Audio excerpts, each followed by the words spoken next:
আল্লাহ পাক কবুল করেছেন। 5 ওয়াক্ত সালাত পড়ার চেষ্টা করেন জামায়াতের সাথে, আল্লাহ পাক তৌফিক দান করুন। একইভাবে ইফতার যখন করবেন তখন এমনভাবে খাবেন না এটা শেষ খাওয়া, গোগ্রাসে খাবেন না, 10টা 20টা 30টা আইটেম করার দরকার নাই। যতটুকু হলে আপনার ইবাদত করার শক্তি চলে আসে এনাফ। আর বেশি বেশি হাইজেনিক খাবার খাবেন, বাইরের খাবার ভাজা পোড়া বেশি খেতে যান না, অসুস্থ হয়ে যাবেন। আমরা ইফতারে কিন্তু একদম বিরিয়ানি, পোলাও, কোরমা কত কি খাওয়া শুরু করি। সিম্পল খাবার খাওয়া শুরু করেন, সিম্পল খাবার খান, হোমমেড ফুড খান, বাইরের ম্যানুফ্যাকচার্ড ফুড খান না, আপনি সুস্থ থাকবেন ইনশাআল্লাহ। কারণ ইফতারের পরে আছে আপনার তারাবি। ইফতার অল্প হালকা করেন, রমজান মাসে টার্গেট করেন যে আমি কোরআন অন্তত একটা খতম দিব, পড়া যাবে? 30 দিন 30 পারা, 1 পারা করে পড়া যাবে? যারা কোরআন পড়া জানি না, এই যে 1 মাস সময় আছে, 1 মাসের মধ্যে শিখে ফেলবেন, প্রমিস করেন, পারবেন? হাত উঁচু করেন, কথা দেন যে রমজান মাস আসার আগেই কোরআন তেলাওয়াত শিখে নেব ইনশাআল্লাহ। বায়াত করলাম কিন্তু, আপনারা সবাই আমার মুরিদ, বসেন। হাদিয়াও দিবেন যেহেতু মুরিদ হয়েছেন এখন। হাদিয়া হচ্ছে দোয়া। কি দিবেন? দোয়া। রমজান মাসে 1 পারা করে প্রতিদিন 30 দিন 30 পারা পড়া যাবে ইনশাআল্লাহ। যারা হাফেজে কোরআন আছি তারা কোরআনটাকে হেফজ চর্চা করবো এই মাসে, এবং তারাবির নামাজ পড়াবো। তারাবির নামাজে এমন মানুষকে ইমাম রাখবেন যার তেলাওয়াতটা প্রচণ্ড বিশুদ্ধ এবং সুললিত, শুনলেই মন কেড়ে ফেলে, এমন মানুষকে তেলাওয়াত করতে দিবেন তারাবির নামাজে। দেখবেন নামাজে মনোযোগ বাড়তে থাকবে ইনশাআল্লাহ। এটাকে এনজয় করবেন, তারাবিকে এনজয় করবেন। ওই 3G 4G স্পিডে নামাজ পড়তে যায় না, রিল্যাক্সে নামাজ পড়বেন, রিল্যাক্সে। আর আমরা তো একটা ঝগড়ায় অভ্যস্ত, 8 রাকাত না 20 রাকাত। এই রমজানে আল্লাহর রাস্তায় ঝগড়া করতে যায় না, আপনি নামাজের কোয়ালিটি বাড়ায় দেন। যদি 8 রাকাতও পড়েন, নামাজটাকে লম্বা করে পড়েন, নবীর মতো, পারা যাবে? আচ্ছা, নবী সাল্লাল্লাহু আলাইহি ওয়াসাল্লামের 8 রাকাতে দলিত দেয়া হয়, কিন্তু নবী সাল্লাল্লাহু আলাইহি ওয়াসাল্লাম যত লম্বা সময় ধরে 8 রাকাত পড়েছেন এটা কি আমরা পড়ি? তাহলে আমরা সময়টা কেন নিলাম না? 8 রাকাত পড়তে পড়তে পা ফুলে যেত, আর আমাদের 8 রাকাত আধা ঘন্টা 1 ঘন্টায় শেষ, তাহলে কি হলো? তো এই যে বিষয়গুলো, এগুলোতে যায় না, ইখতিলাফগুলোতে যায় না। আপনি নামাজের কোয়ালিটি বাড়িয়ে দেন, সুন্দর করে নামাজ পড়েন, পারা যাবে ইনশাআল্লাহ। আল্লাহ পাক তৌফিক দান করুন। যদি পসিবল হয় রমজানে উমরা করতে পারেন, এতে আপনি আরো সুন্দর করে ইবাদত করার একটা পরিবেশ পাবেন। সবার পক্ষে হয়তো পসিবল হবে না, যাদের পক্ষে হবে আপনারা করার চেষ্টা করতে পারেন। আল্লাহ তৌফিক দান করুন। রমজান একটা কাজ করবেন, বেশি থেকে বেশি মানুষকে ইফতার খাওয়াবেন, পারা যাবে? প্রত্যেকদিন ইফতার মাহফিল করবেন, মসজিদে ইফতার দিবেন এবং রোজাদারদেরকে ইফতার করাবেন। সওয়াব হচ্ছে প্রত্যেকের নেকি আপনি পেয়ে যাবেন ইনশাআল্লাহ। মনে করেন আপনি 10 জন রোজাদারকে ইফতার করিয়েছেন, এই 10 জনের রোজার নেকি আপনি একা পেয়েছেন। এই 10 জনের রোজার নেকি আপনি একা পেয়েছেন, ফ্রি। আপনার নেকি তো আছেই।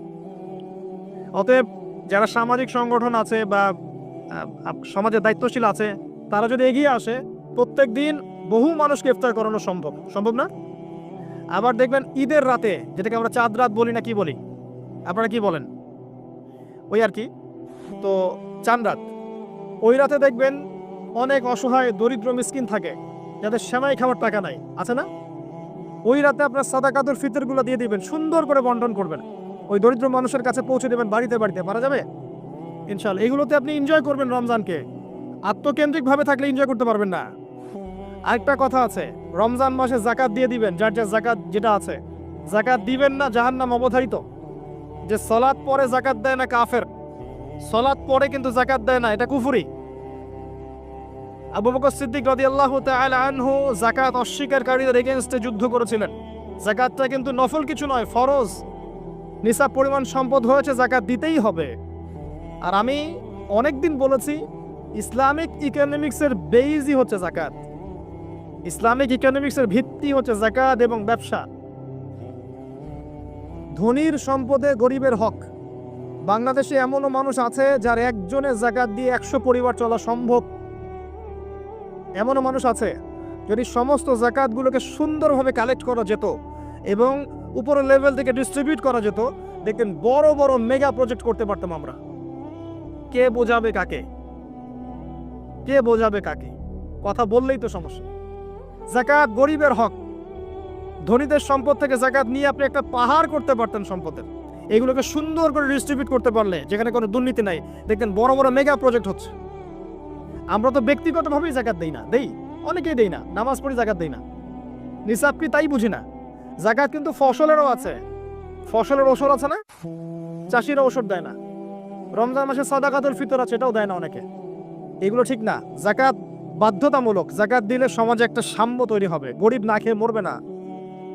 জাকাত কেন্দ্রিক ইকোনমিক্স ছিল বলেই সাহাবায়ে কেরাম রাদিয়াল্লাহু আনহুমের যুগে একজন মানুষ খুঁজে পাওয়া যেত না যাকে সাহায্য করা লাগবে, সবাই স্বাবলম্বী হয়ে যেত, আলহামদুলিল্লাহ। অতএব রমজান মাসে জাকাত দিয়ে দেন আল্লাহর ওয়াস্তে, অন্যথায় কি হবে এটা বলে দিই। সূরা তাওবা আল্লাহ পাক বলেছেন এই সম্পদগুলোকে আল্লাহ পাক একত্রিত করবেন, করে আগুনে জাল দিবেন, জাল দিয়ে সোনা রূপা বানাবেন, গলিত গলিত উত্তপ্ত সোনা রূপা বানিয়ে আল্লাহ পাক পিঠে, গালে, কপালে লেপটে দিবেন যারা জাকাত দেয় নাই তাদের জন্য। আমরা আশা করি এই শাস্তি পেতে চাই না, পেতে চাই? আল্লাহ পাক বোঝার তৌফিক দান করুন। রমজানে আর কিছু কাজ করুন, বেশি বেশি আল্লাহর জিকির করেন, দোয়া করেন বেশি থেকে বেশি। হিসনুল মুসলিম বইটা কিনেন, এখানে অনেক দোয়া দেয়া আছে, এগুলো মুখস্থ করেন, আল্লাহর কাছে দোয়া করেন, দেখবেন ইনশাআল্লাহ তাআলা আপনার দোয়া কবুল হয়ে গেছে। আর রমজানে বেশি বেশি বাজারে যাবেন না, মাসের বাজার প্রয়োজনে এখনই করে রাখেন, রমজানে বাসা থেকে বের হওয়ার দরকার নেই। বেশি বেশি বাজারে গেলে বাজারের দোয়াটা পরে চলে আসবেন। নিত্য প্রয়োজনীয় কিছু সবজি টবজি কিনতে হয়, এগুলো কিনবেন, এটা হয়তো কিনতে হয়, কিন্তু মেইন বাজারগুলো কিনে রাখেন আগে থেকেই। আর এই সব এক শ্রেণীর মানুষ যারা আছে রমজানে নিত্য প্রয়োজনীয় দ্রব্যের দাম বাড়িয়ে দেয়, এদের উপর লানত অভিশাপ আল্লাহর। যারা ইচ্ছাকৃতভাবে মার্কেটে পণ্যের দাম বাড়িয়ে দেয় রমজান মাসে এবং রাষ্ট্রকে বিব্রত করে, জনগণকে বিব্রত করে, এদের উপর আল্লাহর অভিশাপ বর্ষিত হবে ইনশাআল্লাহ।